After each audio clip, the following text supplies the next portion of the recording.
Well, we decided to start a little bit earlier, so the official presentation will start in 8 minutes. But Sue and I decided to have a little fireside chat for 8 minutes as a warm-up, and for all those that are in the session, you get a bonus. Welcome, Sue. Thank you so much for having me. I'm honored to be here and honored to be here with all your guests as well. I have seen you on Fuel, myfuel.io, and you created courses. Um, what made you decide, first of all, to work with Fuel, and what do you think of their platform? I think it's a super powerful platform it's for people that are doing any kind of selling. And let's face it, if you're in selling, relationship management, customer success, I mean, it's an invaluable tool for learning. And the reason I got involved is, partly because of great relationships that I have had for so many years. Todd Duncan and I have been friends for, gosh, 25 years as one of the founders. Alex Katsishin also have been friends with him for, gosh, 5 or 10 years now, and had the great opportunity to meet, very high caliber people like yourself and your team. And so it was kind of a no-brainer to want to get more involved with Fuel. So, what are you most passionate about when you address audiences? What drives you? What I get most excited about is I've been working with sales or success teams for about 35 years. And what makes me the most excited when I talk to an audience that generally is sales enablement, marketing, leadership is, I like to have fun with the presentations, but what's most important to me is giving people actual tactical things they can bring back to their business. I'm a great student of people who are public speakers, and there are people who are phenomenal, entertaining, wonderful speakers, and you leave going, "Oh, that was so good," but you don't have anything to actually go do, right? And so, what I really get excited about is ensuring that the folks who are listening, I mean, I've spent a lot of my career in sales myself, and I know it's hard. And so I like to provide, yes, we want to have, strategy, we want to have fun, we want to have some inspiration, but I really want to make sure that people leave with a playbook of what they can go back to their desk and do the next day. Well, you strike me as a highly respected thought leader in the customer success, in business, but there are two things that stand out for me. One is you act on a very strategic platform, and yet you were deeply human. That's And a great compliment. Thank I you. I want to know where that comes from. Honestly, I would say my inspiration in my life is my dad. My dad passed away about 2.5 years ago, and it was very interesting. I remember at his funeral, there was about 35 guys who came over that I'd never met before that told me your dad was literally my best friend. And that's how my dad made people feel. And I saw that when I was growing up. And so as I got into the business world, I remember him even telling me, he said, when you go into interviews, he said, ask questions. And I said, well, Dad, in an interview, aren't they supposed to be asking me questions? And he said, no, you ask questions. He said, you connect with the person, you let them talk and share, and you connect with them and have them feel seen and heard, and you'll be surprised at what happens for you. And I watched my dad do this masterfully throughout his personal and professional life. And so that was honestly a big inspiration for me is my own dad. So what you just did is you told us a story that made you a lot more relatable, and you are creating a bond with the audience through your personal stories. But at the same time, the story that you told uh, is makes you vulnerable. Yeah, And it makes my throat lump up a little bit, I'll be honest, yes, I yes, mean, yes. but it's real life. And I always think about that with both an audience that I'm speaking to, clients I'm consulting with, or just anybody you come in Yeah. contact with. Everybody's got a story, right? Everybody's got real life happening. Every single person that's listening on this call, they've got stories that are happening in their personal and professional life right now today. And that reminds me of what Maya Angelou said, that people will forget what you looked like or will forget what you said, but Yes, they will never forget how you made them feel. And that's right. the reason I want to tease out that nugget of wisdom from you is because you are not afraid of sharing your feelings. That is true. That is true. Would say for better or for worse, personally and professionally, I wear my little heart right here. But I have, I found it's actually just being human, um, being personal, being myself, and being vulnerable has helped me in business. Because, like I said, everybody out there, everybody you're connecting with, Right. kind of high-powered executive it is you're trying to sell to on the other side of the table. They've got stuff going on in their life too. They've got, things that are happening. They've got family things. They've got, hopes, dreams, concerns that are far outside of, the product or service you're talking to them about. See, I grew up in a European environment, and that during the time where I grew up, people were not showing their emotions. And when I came to the United States, I thought, why are people so willing to be vulnerable and wear their emotions on their sleeves? It was a culture shock for me, and it was a learning experience. I had to navigate that very carefully because it was counter to my learning experience. It's true. I actually remember reading once that we're talking about, it was a travel article I was reading about St. Petersburg, and they said people think there's something wrong with you if you walk around smiling at people and saying hello, Right, because there's like, right, it's not what you do. right, So right. it is funny. And I actually grew up in Minnesota and lived there my whole life, and that is full of Scandinavians who are, you know, pretty chill. But my southern father from Georgia, he brought his y'all up there to the north, and and it's like I said, it's been a fun adventure. So I want to shift gears, and I want to encourage you to share your presentation, and I will be back with a few more questions. So please take it away, Sue. Educate us on how to drive success with your story. I will do it. Let's dive right into it. Hopefully, everybody can see my screen. And what I'm going to do is actually give kind of a quick hit speed tour through one of the keynote presentations that I give. As I mentioned, I've been working with sales and success teams, either on sales or success teams or with them via consulting for about 35 years. And yes, we're going to do a little snapshot of one of my presentations that I give to sales, marketing, and leadership teams. And before I start a presentation, they normally read this lovely, long, boring bio that I wrote, of course, about my accomplishments and helping companies build revenue and awards I won and media appearances, blah, blah, blah. And even though I wrote it, you kind of have to do it. I can feel the audience eyes glaze over. And sometimes I share the actual story of how I got started in my industry, which, like most stories, is a little bit more interesting. So, the true story of how I arrived in real estate, finance, and technology was my college boyfriend broke my heart. Yep. 19 years old, broke up with me, and I actually dropped out of college, moved back home, and I went to work for a credit union, opening checking accounts and doing car loans and so forth. But at our branch, we kept getting robbed.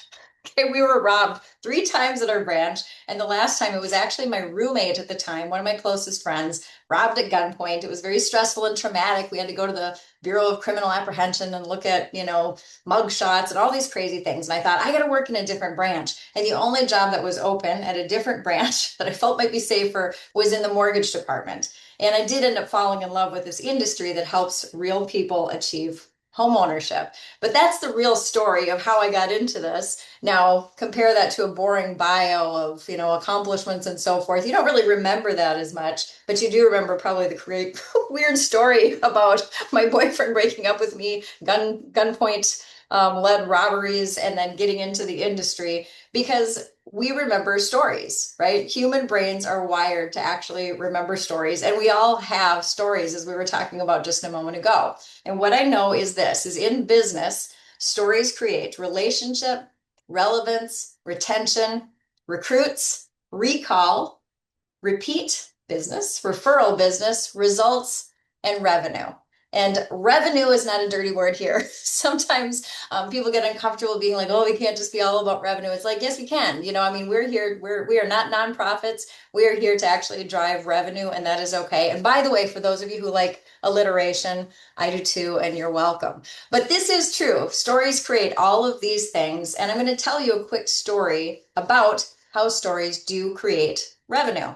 Back in 2009, there was a journalist named Rob Walker, and he did a really interesting kind of social experiment. And it was called the Significant Objects Study. And you can look it up online. It's very interesting. But what he did is they purchased 200 items for about $1 each. They went to thrift stores, garage sales, things like that, and purchased all these kind of funny little items like you see on the screen. And then he reached out to 200 authors and had each of them write a backstory for each of the objects. Then they listed them on eBay with that backstory to see what would happen. Now, they took great care not to, they're not trying to hoax anyone. They weren't trying to say this thing was owned by Mark Twain or anything like that, but they just put a very interesting human backstory behind the object. Here's an example. Ta-da! Look at this amazing ceramic horse head. They purchased this for 99 cents at a thrift shop. You can see it's about, maybe 5 inches tall, something like that. They added a story to it. And I wish I could see you because I would ask you this question. How much do you think it sold for? So I'll tell you, this 99-cent horse head sold for $62.95 with the backstory that went behind it, providing color about its history and so forth. And that's about a 6,400 percent increase from the price that they paid for this. And all in with the 200 objects, they paid about $129. And with the story married to them, they got $8,000 for the objects. Okay. Now, all of the money was donated to charity, of course. And again, nobody was hoaxed in this. It's a really interesting study, however, of that stories actually work. And stories work because we're human and we are human emotional creatures. We are wired to respond to stories. And in fact, we've been telling stories since the beginning of time. It was the very first way that we ever transferred knowledge was telling stories. And I love this image because I so want to know like what story this guy is telling. But we went from telling these kind of stories for communication, then there was pictures and paintings of our stories, then there was hieroglyphics, then we went to text, and now we went to the penultimate, most powerful form of communication, PowerPoint. Yay, I know. Now I'm a big fan of PowerPoint, but think about it. What do you think we as humans are actually most wired to respond to? It's stories. That's what our brain, our old little brain, that's what we're most wired to adapt to. And you can tell when a story comes up in a conversation, in a presentation, people start listening in a very different way. And what I know is that for all of you listening, you and the brands that you represent and your team members and people and your own customers and the problems that you solve for them, you have a story worth telling. And I want to help inspire you very quickly today to start telling it. So to give you just a little bit of foundation about why this is so important right now is you just can't afford it to be a commodity. Regardless of what it is that you're out there selling, you can't afford it. It's very interesting when you look at some of the stats out there, consumers actually say that stories influence their buying decisions. 83% of consumers say that stories influence their buying decision. 66% of people say that consumers really just want regular people stories from brands. And I think this is really important because guess what we all are and our customers are is we're regular people. You don't have to hire the celebrity endorser to do some big spotlight for your brand. Regular people stories is what people relate to. 68% of people remember stories. Interestingly, only 5% of people remember stats, which means you may not remember this slide anyways, but there you go for some interesting statistics for you. But what we're going to do is very quickly go through the 5 secrets of driving success with your brand story. So the very first thing is to find your story. Now, I don't say make up your story or create your story because you already have stories in your business. You have a story. Your team members have stories. Your customers have stories. Your business partners have stories. You just have to go find them. Some examples of this is how did you get into your industry? Why did you join your particular company? Maybe your founder story, your company history. There's many stories out there about how employees helped someone, or how did a customer dream come through through what you do at your company. What were some of the hardships and how were they overcome? it's very important in storytelling to tell the real story, not just the highlight reel. Kind of think back to my, the bio of accolades that I could tell you, and the real story of like kind of this weird path that I took to get into my industry. I'm going to show you a very quick example of a 30-second founder story, and hopefully you'll be able to hear the audio. But this is a good example of finding a story that already existed and then starting to tell it.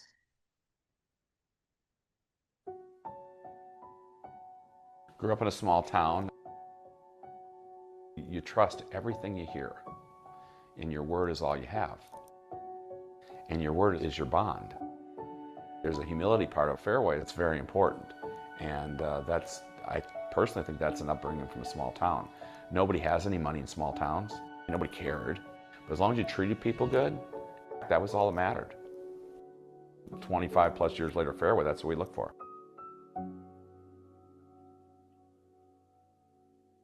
So when I was presenting to this company, of course I had to pause it on his epic like 70s hairstyle there, because his team definitely enjoyed seeing that. And when I do present to different audiences or different conferences, I always will weave in their own people, their own stories, because you can find a lot of really interesting and great things out there. But this particular founder story that I used for one presentation, I loved partly because it was infused with emotion. And that brings us to secret number 2.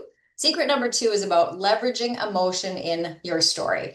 Very interesting, because emotion increases your memory of certain events and activities and presentations and people. Emotional stories connect us with strangers, and they provide what's called rapid forecast, meaning we can kind of more quickly make an assessment about somebody, and do we like them and do we trust them when you feel emotions, right? And it's interesting, like probably none of us can remember what we were doing last Wednesday morning. We can probably all remember our wedding day, the day a child was born, a grandchild was born, things like that, because your brain just behaves differently when something happens that emotions are involved. And it actually does behave differently. I'm going to give you a snapshot of what your brain on stories looks like.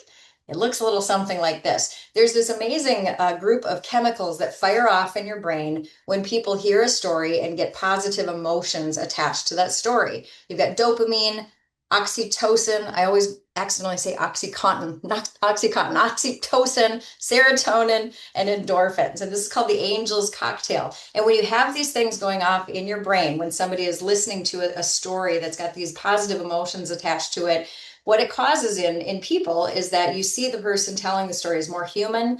You feel more bonded to them. They seem trustworthy. You tend to feel more generous and compassionate and charitable. You're paying more attention to what they're talking about. If you've ever been to a charity gala, it is why they tell you stories, because they work. A couple of ideas for bringing emotion into your own stories are things like these. How do you improve lives? What is it that you do that makes your customers' lives better? Triumph over adversity, whether that's in your business or something for a customer. Humans love the hero's journey. They love that there was a challenge, but then these things happened, and then da da da da. And you can make your customer the hero. The brain loves those stories, and they have a lot of positive emotion that goes with them. And again, you and your team and your customer have all these stories, probably great stories. We just need to go find them. So bringing it to life, we'll go to the 3rd secret of driving success with your story. You want to empower other people to tell the story. When you think about who are the storytellers in your business, hey, it's everybody. It's all your team members. It's your leadership, your recruiters, and your own customers. They become the storytellers of your business. And you want to empower and encourage people to tell those stories, because people at heart are naturally pretty good storytellers. Some people are better than others. You probably know someone in your family, like I do with my father, who is such a great storyteller. You probably know someone like that, and you think, oh, I might not be as good, but people are hardwired to be pretty good storytellers. And if you make this a part of your culture, you think about who they tell the stories to. The listeners are other team members, right? Team members talking to other team members about something that happened with the customer, and what are the stories that they're telling there. Prospects in your business. For a sales team, it is so powerful when you start telling about another customer, whether they be named or unnamed, and how you solved problems and made something great happen for that customer. Maybe other business partners, recruits coming into your business, and all these listeners, of course, become your next group of storytellers. I'm going to give you a quick example. It's about 25 seconds long of capturing a customer story really well. When we first opened our doors in January 2020, our goal was to build a legacy. The Hidden Gem is a full-service event venue nestled right here in Hope, Michigan. When we first started out, we knew right away to partner with Dark Bank. They worked with us to build and grow our business, and now we provide you anything you need for a special event you're putting together. There's just something incredible knowing that Dark Bank believed in us from the beginning. They truly are a community-focused business. Now, I love that story. I can feel little angels cocktail flowing because think about how magical that is. This bank had their own customer sharing this story. The customer is having the opportunity to talk about what they do at their business, but they turn back to their relationship with Dart Bank and how foundational that was. That is an amazing story for Dart Bank to share, for this customer to share. So it's a good example of a customer story. Let's go to the next secret for telling your story. Number 4 is capturing your story. Now I'm going to ask, I can't see the chat, but if I asked you, do you recognize this picture? I know that a bunch of you would say, yes, I recognize the picture of the Midnight Ride of Paul Revere. This particular picture was actually off of a Smithsonian article because you probably know that it wasn't just Paul Revere. The article was entitled The Midnight Ride of Paul Revere and some other guys. There were 2 other guys, William Dawes and Samuel Prescott, and believe it or not, Paul Revere, unbeknownst to many people, actually didn't make it to Lexington. It was Samuel Prescott who was the guy who actually completed the whole journey. But here's the interesting thing. Why does everybody know Paul Revere? Because Paul Revere captured the story. He captured the story of this midnight ride and told it over and over and over and over and over and over again. And so it became the legendary Midnight Ride of Paul Revere. And then there were some other guys. So this shows you the power of capturing the stories of your business and telling them, right? The biggest advice that I'll give you, I'm not going to go through this in detail, but don't overcomplicate this step. You know, we all are tracking around with like $1,000 cameras in our pockets, you know, with our phones. You don't need to have a lot of crazy equipment to do this. You don't need a big production crew. You can capture these stories really easily. Video interviews, writing them down, keeping them in a shared drive, and sharing your drive with other people. Capturing stories from your team about how they've helped a customer. There's lots of different ways to do that, but you don't want the stories to get misremembered, mistold, or worst of all, forgotten. In the interest of time, we're going to skip right to the 5th secret of driving revenue with your stories, which is activating your story. Now, what this means is that you have the stories. Now you've got to activate them, meaning you got to get it out of your head and into someone else's. You probably have heard the statistic that it takes 9 times of saying something to a customer before they actually start to hear it and remember it. And generally, we get tired of hitting the same prospect and talking to them about things. It's like, I've already told this person this, I've already had this conversation. But we have to remember, of course, our prospects and the folks that we're talking to, they have a lot of things going on in their world. And we hear our own stories all the time in our own heads, but our customers and our prospects don't connect with them in the same way. You have to make the story repeatable. You have to activate it. Some ways to do that is, of course, via your websites. I didn't know this, but About Us is like the number 2 hit place on a website, using your stories in your digital and print marketing. Believe me, when you start out digital, print marketing, social media, and you start telling a story and you tell a customer story, named or unnamed, but when you start making it real and having people connect to it, they're going to read the rest of that piece in a totally different way.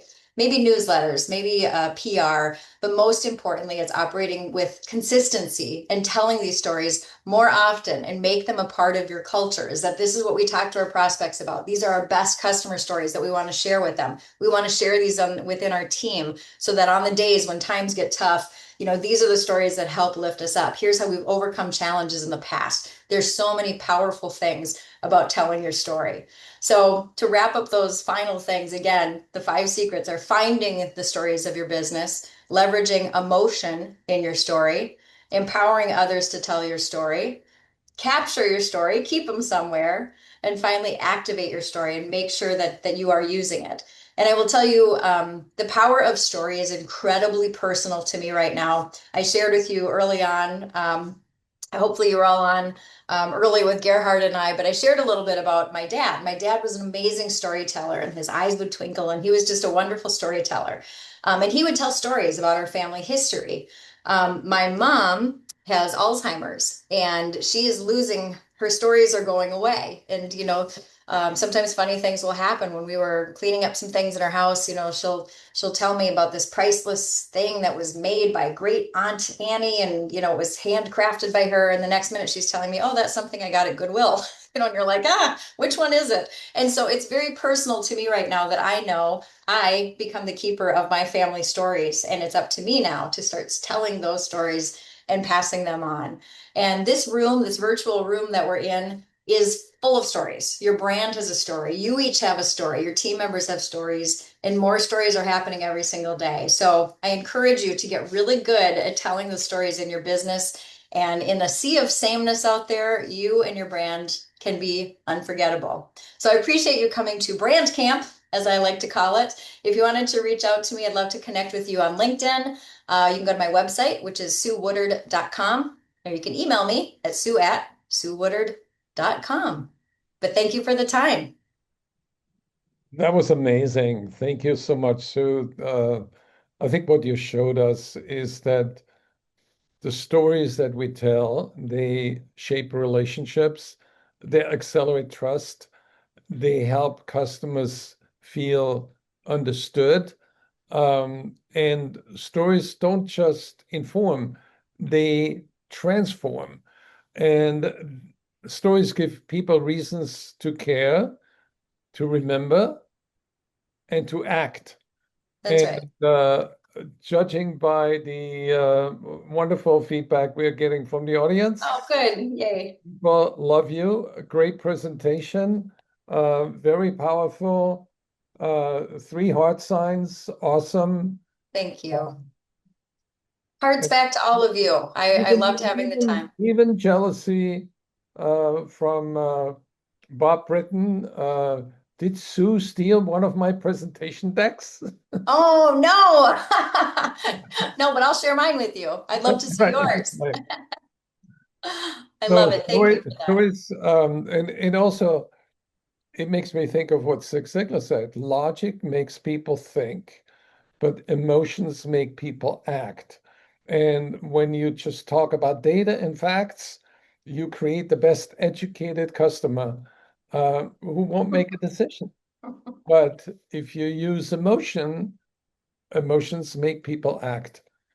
So, and that's why I think it's so powerful what you shared, that stories will open people's hearts. And you have shown us that when you opened your heart, we all stepped in and felt welcome. Well, thank you. Thank you. I feel it. I wish I could see everybody and that we could be together. But you know what? I'm so honored by this opportunity, and thank you to all of you for joining. One more tip from the Yeah. audience for Yeah. Bob. The trick with telling a story is to tell it and then shut up. I think it's a powerful advice. It's true. Is that a sign? Are you telling me to, No, now is it time for me to shut up? No, I think there's another story, which is Roger Ailes, who was the um, CEO of Fox News. He had a consulting company before he went to Fox, and he was advising Ronald Reagan for his debate. And the critical issue was the age. Age is always an issue in every presidential campaign.